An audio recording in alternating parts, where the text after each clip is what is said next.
Kyangli Nupi Sakho Thorangulki President Oina Lejabani Ngasi Aikoina Human Sen Semjariba Akoi incident protest mak Taudi Habewani Yamna Sauba protest makalamani Ngasi Manipur Lengak Abadi Manipur da Sasal Pai Drabagal Sibaga Sapmana Tambira by Kogi Manipur Asida Manipuri Governor Sindona Tourism Sakona Bani Haiduna Worldwide Oina Sandopa Sangai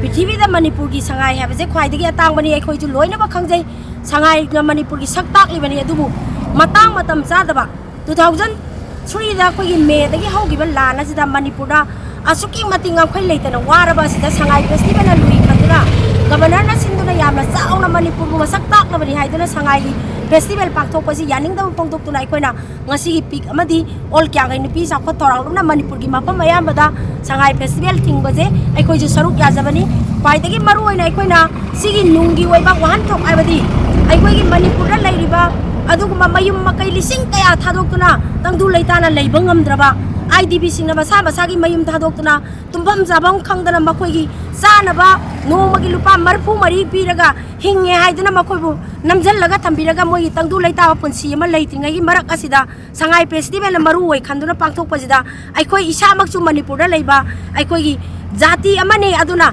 Ima Leba Kanbada Mayamna Togdang Kayama Loguragazu Hojik Aikoi Lands Loidri Haina Kali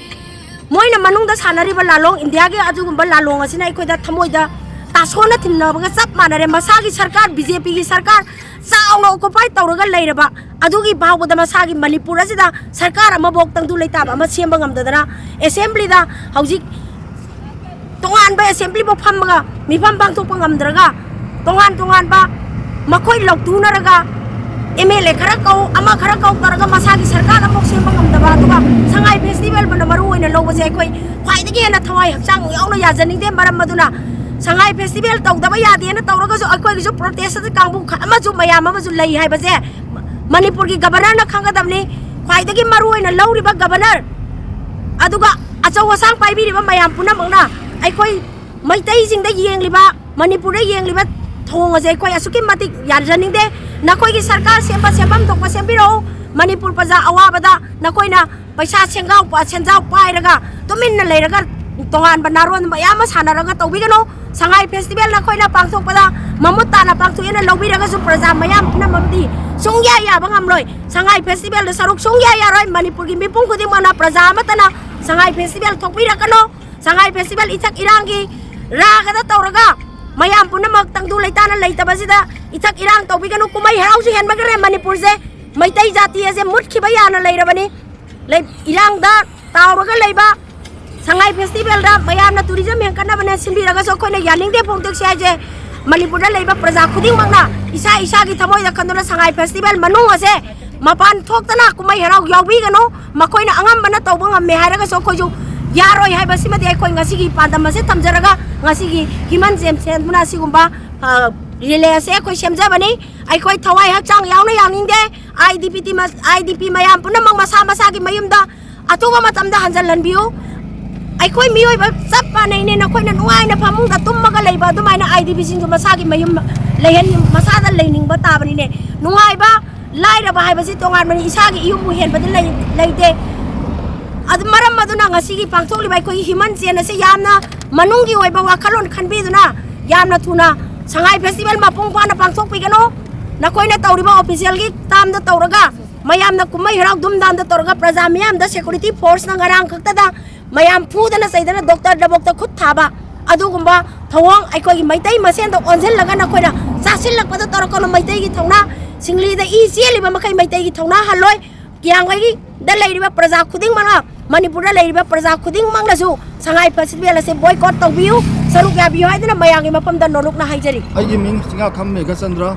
I campaigner Peace and Integrity Committee, Piki campaigner on Elizabeth. Ngasi akoina ngasi se akoi all kyang win pisa ko thang lupka akoi be ko tika kusan nazara kan akoi ngasi human change semja baje ko komi gi akoi miyeng makha da ko komin changhala iba Manipur da akoi miyo bi hak phamalu habi wakalong da akoi ngasi ki keno human change semja bani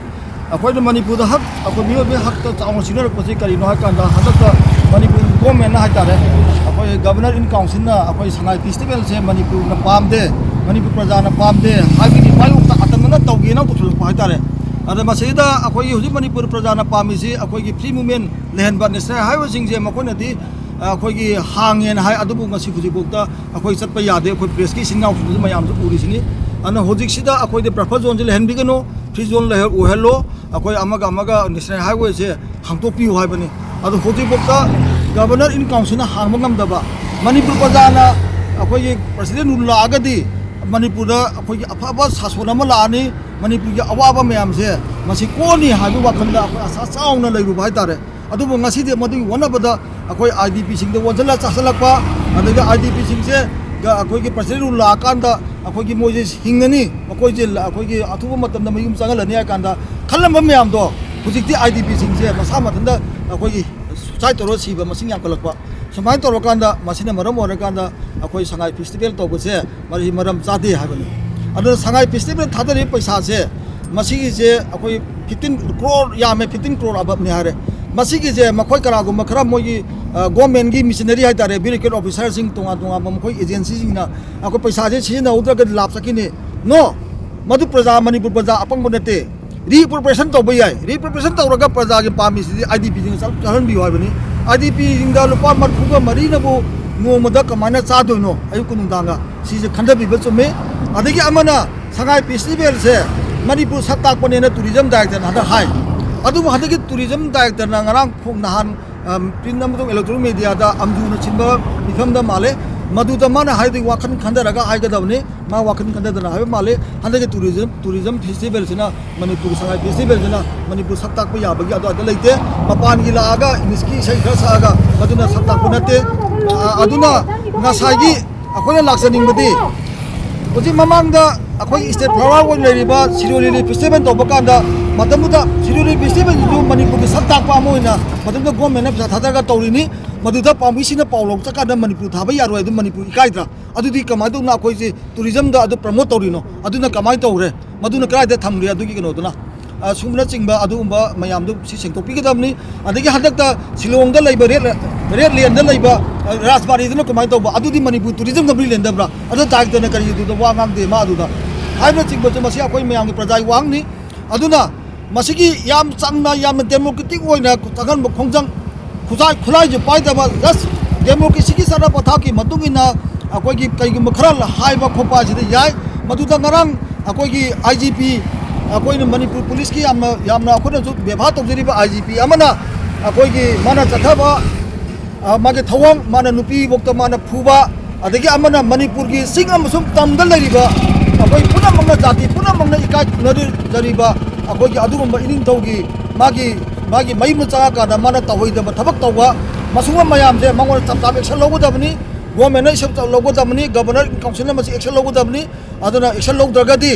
मसी मतुंगदा अचोब योग लाकनी अदुना मसीदा अखोइना appeal तौजनिंगबदी मणिपुरदा लरिबा अखोइ indigenous यलोमिदी लेमिनरबा अखोइ चिंगमी तमी सिनाव सिंगना हारिबा हुजिकी हारिबा IGP की थवंग अदु मयाम पुना कदेम तोबम तोई हाइबन सिंगबा मखोइ अखोइ साइडगी पिगमसु ओल क्यामु नुपि सखो तोराम थमजरी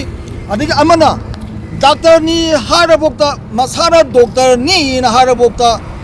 doctor नि हारबोक्ता डॉक्टर नुपी मसा अमदा पुलिस ना याम तहोइदब थबाम खब तौबा मसा सोकप याबै कटिस मसा सोकपा दो मधु चेनब पुलिस मधु लेबा मियाम खना दंदी पियु अदुना अखोना मखा तारक कांदा ngasi मणिपुर गवर्नमेंट ना लखोलिबा संगाई फेस्टिवल से पीपल्स मियाम यंगनबनी अदुना मसी अखोई मियाम ना सरुक याबम थोकते वखलोंदा ngasi कम्युनिटी खले खोंगम दिना अखोई सरुक याबोइना अखोई पिक अमसो ओल क्या को सको ताउ न पोलिम जगा ददी अखोई संगाई फेस्टिवल बोयकॉट तौरे हाबो थमदरी थैंक यू